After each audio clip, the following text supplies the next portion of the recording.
Bonjour à tous. Pour cette partie entre Vidit et Nakamura, j'avais pronostiqué une victoire de Nakamura.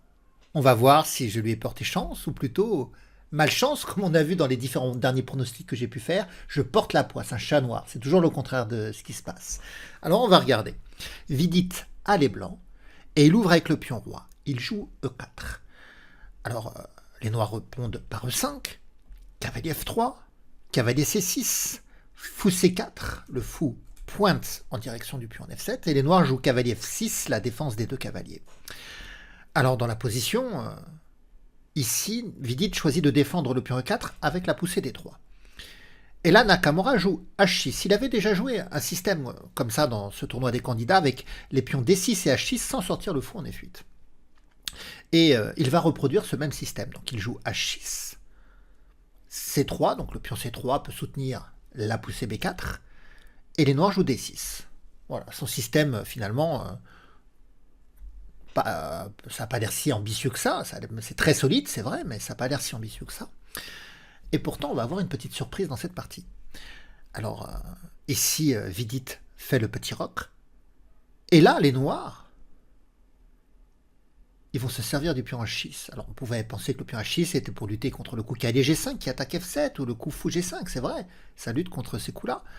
Mais c'était pour appuyer la poussée G5 parce que là, il joue G5. Nakamura joue G5. Donc, il cherche à peut-être déstabiliser au bon moment le cavalier par la poussée G4. On va essayer de comprendre son idée, mais c'est assez surprenant dans cette ouverture que on dit souvent dans les ouvertures il faut se développer les pièces. Là, les fous ne se sont pas développés. Et puis, on demande souvent à sécuriser le roi. Or, la poussée G5 ne va pas permettre à sécuriser le roi noir, quoique le roi noir il peut toujours faire grand roc. Mais on va voir dans cette partie que justement, il va faire petit roc. Donc, il est intéressant de voir le déroulement de cette partie.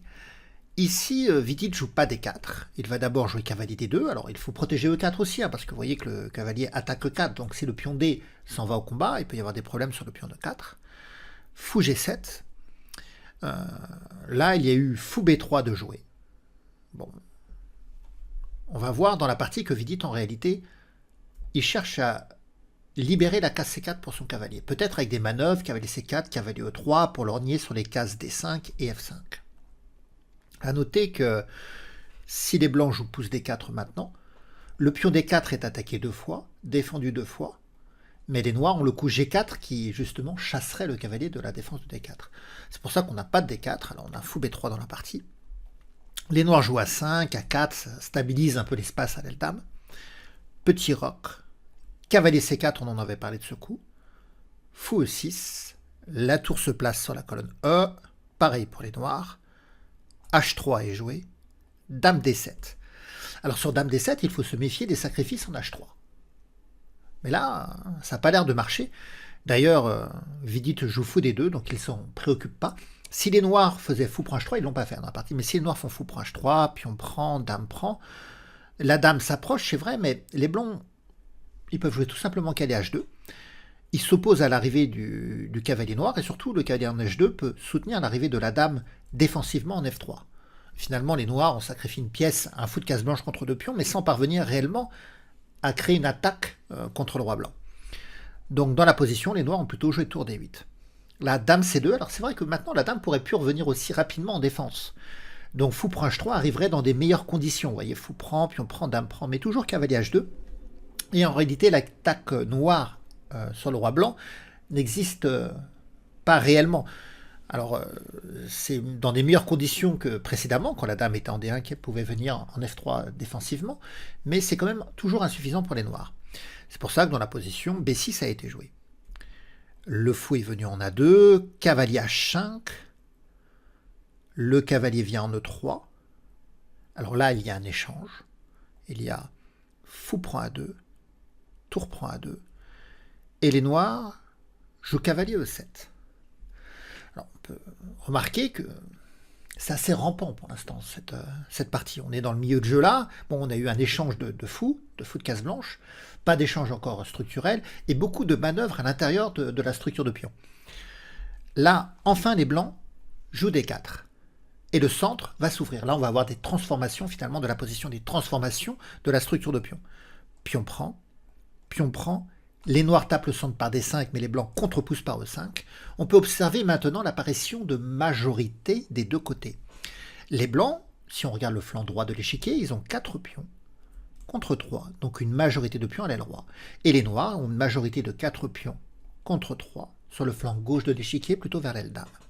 Alors les noirs jouent tour C8 pour essayer d'appuyer la poussée C5. Tour A3.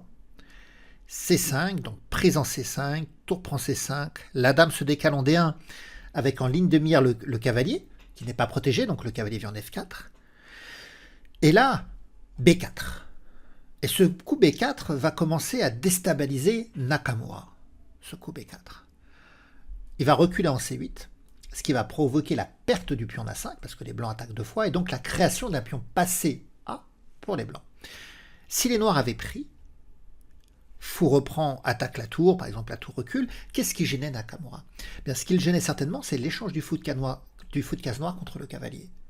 Parce que la case blanche F5 est assez faible. Vous voyez, fou prend, si la dame reprend, la case F5 sera disponible. Et si c'est tour prend, eh bien les blancs pourraient jouer dame B1, attaquer B6 et contrôler cette case F5 pour l'arrivée du cavalier. Vous voyez, les noirs peuvent même pas aller se venger ici sur le pion en E5 en faisant fou prend E5, parce qu'il y aurait cavalier F5. La tour, le fou attaque E5, le cavalier attaque la tour, ça attaque ici en H6, c'est une catastrophe en fait dans la position. Donc, c'est pour ça que Nakamura ici recule sa tour et ne veut pas faire cet échange qui permettra au fou de case noire de s'échanger contre le cavalier et au cavalier E3 de lorgner sur la case faible F5, cette case d'infiltration. Donc tour C8 a été joué. Prise en A5, fou prend A5, cavalier C6 attaque le fou et le pion se remet en C3. Là on a un échange en E5, cavalier prend, fou prend, mais là on va avoir cavalier prend D5, alors les noirs protègent 2 fois, on attaque 2 fois, mais les noirs protègent 2 fois, alors on peut se dire c'est pas bien pour les blancs, mais en fait le départ du cavalier va libérer la tour qui va également attaquer le fou. Donc les noirs sont en train de perdre un pion dans l'affaire. Cavalier prend D5, cavalier prend E5, et les blancs ont un pion de plus, le pion passé A, et le roi noir a un moins bon abri. Alors, il y a eu dame 6, on attaque 2 fois ce cavalier, qui est cloué parce que derrière il y a des attaques sur la tour. Alors c'est vrai qu'il pourrait reculer en F3 pour défendre la tour, hein, mais tour D3, contre-attaque sur le cavalier. Cavalier F4 attaque la tour, qui vient en D6 pour attaquer la dame, et derrière le pion en H6. Donc la dame passe en A2, tour prend H6, la dame défend A4, donc les noirs ne peuvent même pas éliminer le pion A, et là on voit que c'est l'effondrement de la position de Nakamura, qui a 2 pions de moins, offrant un pion passé pour les blancs sur la colonne A, mais le plus important c'est le pion H6 qu'on vient de prendre, et finalement le délabrement de la couverture de pion du roi noir. Dame B2 est jouée. Dame D7, on menace maintenant la prise en F7, donc la dame revient en B3 défendre. Mais dame F5, regardez comment on se faufile. On attaque G5, on menace de rentrer en H7. Le cavalier vient en G6 pour essayer d'intercepter tout ça, mais tour prend G6. Et abandon. Abandon de Nakamura qui finalement paye son coup G5 de l'ouverture. Cette poussée de pion qui, finalement, il a payé cela parce que son roi est beaucoup plus faible que le roi blanc n'a pu l'être dans la partie. Alors, regardons ce qui serait produit sur la reprise. Il y aurait dame prend G6 échec. Si le roi vient en F8, on a un mat en un coup, avec cavalier D7, le cavalier attaque, la dame coince, et la tour est libérée, elle contrôle la case E7. Et sur dame prend G6, si le roi vient sur la colonne H, alors on pourrait jouer cavalier F7, mais les noirs pourraient sacrifier leur dame pour ensuite prendre la tour sur échec. Ils auraient 2 tours contre la dame. Alors c'est quand même gagnant pour les blancs parce que les noirs n'ont pas d'abri pour leur roi, ils ont beaucoup de pions en moins, mais on peut être plus malin. On pourrait jouer dame H6 échec, on va éliminer le pion G5 sur échec, vous voyez, donc roi G8, on prend sur échec. Et là, on pourrait chercher à jouer tour E4, tour H4. Le problème, c'est que si on joue tour E4 tout de suite, il y aurait dame B1, l'échec, fourchette sur la tour. Alors on va pas jouer tour E4 tout de suite, on va faire des échecs pour que la dame soit en G6 et qu'elle protège l'arrivée de la tour en E4. Par exemple, dame H6 échec, roi G8, dame G6 échec. Si le roi vient en F8, il y a toujours cavalier D7 mat. S'il vient en H8, maintenant on peut jouer tour E4, menace l'arrivée de la tour en H4. Et cavalier F7 est quand même toujours assez fort. Hein. C'est quand même toujours très très fort comme coup. Donc les noirs sont totalement démunis dans la position. C'est pour ça que après le coup tour prend G6 ici, les noirs abandonnent.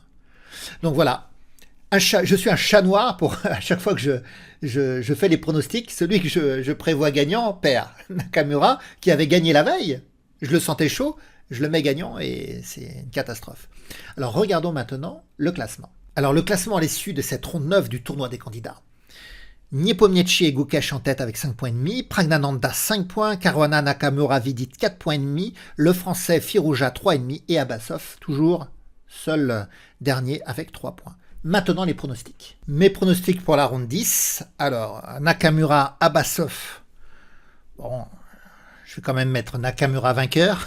Caruana, Firouzja. Les candidats là, s'ils savaient qu'à chaque fois que je pronostiquais, ça c'était le contraire, ils flippent que je les désigne gagnants quoi.